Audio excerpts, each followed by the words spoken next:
still go sneak here. And they will. Allen takes it right to the goal line, and he's in. Touchdown, Buffalo. God damn it. Did a lot of good things today, put themselves in a fine position in the fourth, but now they trail by 3. Dump off. Stevenson still going after the catch. Stevenson works the sideline. We're on him right now. 3rd and 8. Jones, step and throw. Caught. Hunter Henry, first down. 2nd and goal. Jones slings it. Touchdown. Gesicki. Yeah, baby, yeah! Welcome back to an excellent episode of Sporting with Smitty. I am your host, Smitty, and man, I guess you could say I'm glowing today with happiness with just how fantastic of a game that was. And I was going through, it was an emotional roller coaster until it ended with just absolute joy. And I mean, beating the Bills is one thing, but making a statement comeback win like that was just unbelievable. The Patriots take it 29-25 after falling behind. After being up 22-10, the Bills put up 2 scores very quickly in a matter, I think, of about 5 minutes. But in a shocking, bit of a really just shocking state of events there, Mac Jones comes in and leads a game-winning drive. For the second time in his career, and for the first time in his career, a game-winning drive that ends in a touchdown. I'm going to be honest, and I know a lot of other Patriot fans are going to be honest as well. We did not expect Mac Jones to do that. I was waiting for the moment where, oh God, here we go. But, I mean, what a drive. Just what a game from him. He was moving in the pocket. He was looking downfield. He was getting rid of the ball quickly. He was on target relatively. He was most of the game. There was a couple overthrows, but outside of that, he was doing very well. He wasn't putting the ball into dangerous situations. He didn't have any of those moments where he would lose the ball and really cause us any kind of big headaches. He had just a great game. He had a great game. 25 of 30. Let me get the stats up here. Sorry, folks. Care. 25 of 30, 272, 2 touchdowns, no picks, an average of 9.1 yards. Man, I mean, and also the line, I mean, they had their moments when they were, where just the overwhelming blitz of the Bills was coming in, but they played very well today. Mike Onwenu should never step foot on a field again. Don't come back. I think you lost your job there, bub. Just, man. And when the pressure did come, Mac didn't panic. He made the throws to his tight end or to his receivers. And, I mean, and they were really very on target. And by on target, I mean he threw them where only his receivers can get them, which is what you need in a quarterback, and that's what he brought today. I mean, for the first time in a long time, first time this season, 100%, Mac Jones brought it today, and finally, he can get the monkey off his back.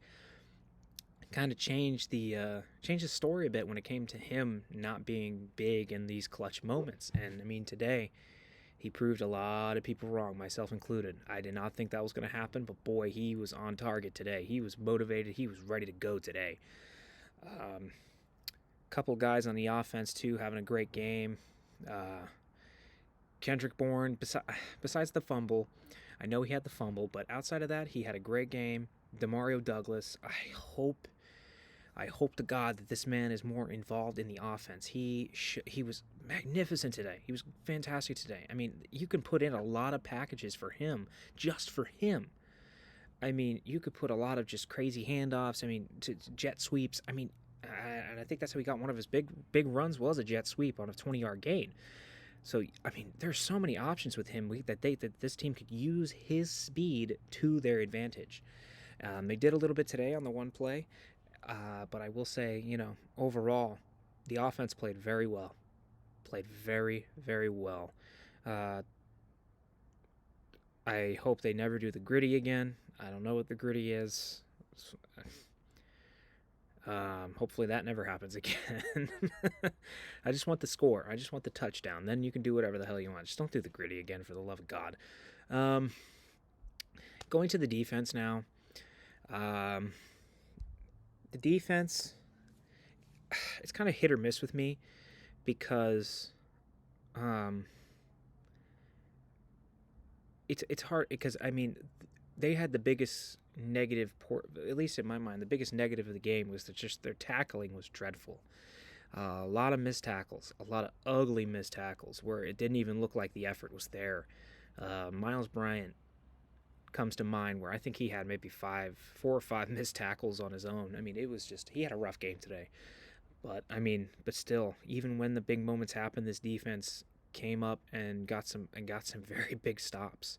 I mean, I know, and in the end of the game, when they did give up the touchdown to make it 25-22, I know everybody was thinking, oh God, they gave it up. No, it was really the offense who screwed them and got them into short field position. But still, all throughout the game, they were fantastic. I mean, they really put the clamps on Stephon Diggs. I mean, 6 catches, 58 yards, and a touchdown. I mean, that's pretty good if you're an average wide receiver. But if you're at the level of Stephon Diggs, who's probably a top 5 receiver in the NFL, that's fantastic. I mean, 12 targets and you only get 6 catches, that's impressive. And honestly, if you take away that 1 touchdown, he had probably one of his worst games of the year. I mean, he was on a stretch of just having constant 100-yard games. I mean, 100-yard games. Yeah, he had 100-yard games. Against Miami, I believe he had 3 or 4 touchdowns. I mean, he was on a roll against Miami. But today he came to Foxborough, and it just was different. I mean, it felt good to finally see us win against Buffalo at home for the first time since Tom Brady was the quarterback of the New England Patriots. Our first win against Buffalo at home since 2019. Our first win against Buffalo since 2021. In the crazy game where Mac only threw 3 passes. I mean, oh man, it was awesome. I mean, it felt good. It stinks that we're still 2-5, but I mean, I think this is a definitely a step in the right direction. Overall, though, I was honestly happy. Again, my shout-outs are to the offense. Mac Jones, the offensive line, Demario Douglas making big catch after big catch, Ramondre Stevenson in the flat making big catches, running down the sidelines, getting open himself, making great plays. Just the big play was there today, which it felt, oh man, it's like that's the one thing that's been missing with this offense was that the big plays. And Kendrick Bourne had the 1 for 33. Ramondre had the 1 catch for 34 in the fourth quarter on that final drive to win the game. That was key. Farrell Brown had a big 26-yard gain. I mean, looking at it, this is what we've been waiting for. This is something that's been missing in this offense, the big play capability, and we finally saw it today. And I don't want to hear injury excuses from Buffalo fans because all I heard from them on social media was just how up and above they are better than the New England Patriots or anybody in the division, believe it or not, which is still crazy to me believe, or anybody to believe, that it doesn't matter. So I don't want to hear any excuses from Buffalo fans about bullshit injuries. You guys just got outplayed today. Josh Allen did not play well. He was held in check, roughly. For his ability and for what he has done in the NFL as of the last few years, he was held in check. They had trouble stopping Dalton Kincaid today, but I mean, when that's what happens with the Bill Belichick defense. When one player, the big name receiver or tight end that is the leading man, is clamped down and they've got they're stopping him on defense, you're going to see a random guy come up with some crazy play, some crazy stats. That's just how it is. That's how it's always been, really. I mean, going back in the day. So, I mean, overall, though, again, looking at the stats, just 21 first downs, man, that's, for our offense, it's just, again, a step in the right direction. They only had 2 first downs from penalties, so it's not like the refs were giving it to us. We were 4 for 9 on third down efficiency. We were able to put ourselves in situations where it was 3rd and short, 3rd and medium. We didn't have a lot of 3rd and longs that put us in a situation where we couldn't get it done. it was great football. It was great football. 364 yards on 9 drives, 6.6 yards a play. Just, in my opinion, the best this offense has looked all year over the Philly game by far. After that Philly game, it's just been a mess ever since until today, and they finally showed up today, and against a division rival that you have struggled against and that you have not won in your building since 2019. It was excellent. The last negative I would say is the penalty situation. It was really, they played very good disciplined football for about 3.5 quarters, and then kind of late in the fourth quarter there were some penalties there that kind of put us in really kind of sketchy situations. But what the team did was they kept their poise. There was no issues after that. The play that led up to the touchdown where I think it was illegal contact in the end zone where it became a first down. We got a first couple stops on the line of scrimmage, but they obviously were going to score. No matter what. It's very rare to see a team not score on the goal line, unless you're Seattle. But overall, I'm so happy. It's honestly the best feeling today. This Patriots game was honestly just the highlight of the day for me, sports wise. Just excellent. They came to play today. They finally came to play today. It was the first time all season that we saw Patriot football from beginning to end where they played great, 60 minutes all day long. It's like they're back. Obviously, they're not yet. And they have another game coming up against a very, very powerful opponent. And let's take a look at that. So, the next game on the schedule for the New England Patriots. Honestly, this is the last, I'd say, really challenging game, like super challenging game on the schedule for a while, for at least a month. But looking at it right here, it's Miami. Into the House of Horrors we go, Hard Rock Stadium, a place where we've had a lot of bad moments, at least in recent memory. Miami is now 5-2. After their loss tonight on Sunday Night Football to the Philadelphia Eagles. And what the Eagles really did was to stifle that offense. They stopped the run game. And that's what you need to do if you're any team taking on this juggernaut of offense. You need to stifle them, stifle their rushing attack. They are number 1 in rushing yards per game. I think before tonight, they average 190 per game, which is honestly ridiculous if you think about it. And it showed. It showed that, Tua was pressured all night.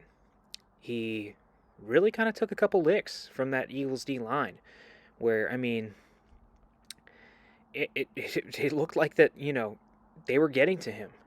He did take 3 sacks, but like I said, he took a lot of hits tonight. He threw a really bad interception in the game tonight. While he did throw a pretty solid touchdown to Tyreek Hill. Again, this game's going to come down to the Patriots offense. Again, I know the defense obviously needs to get stops, but this is going to come down to the Patriots offense being able to take the ball really out of Tua's hands.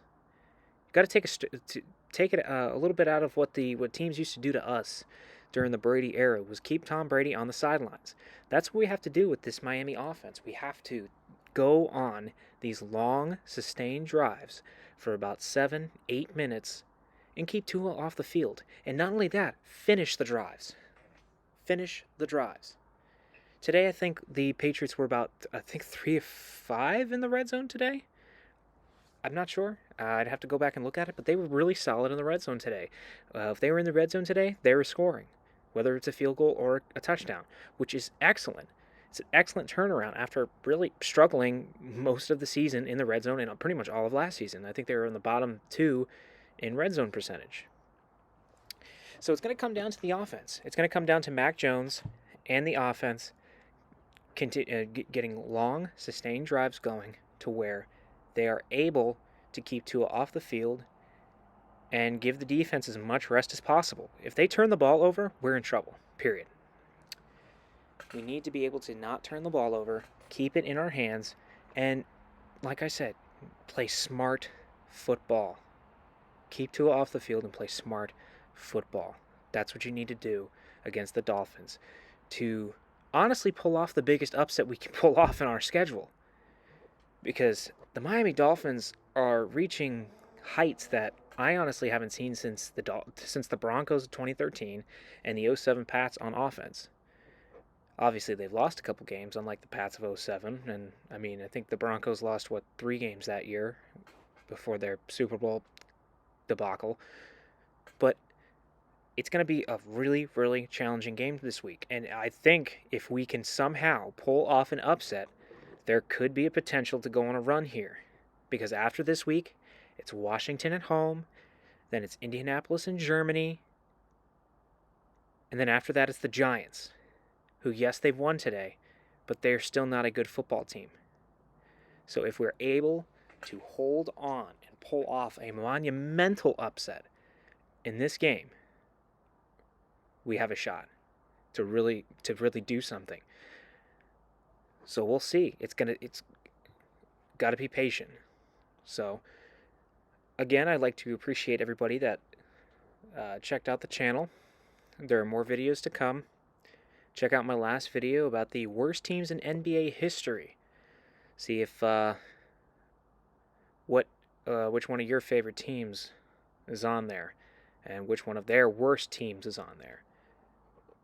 Check out the video prior to that of the NBA Power Rankings on the season.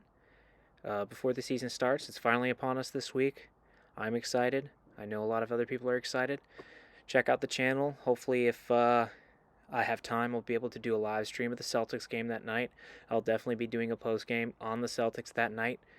If not, the video will come out soon after.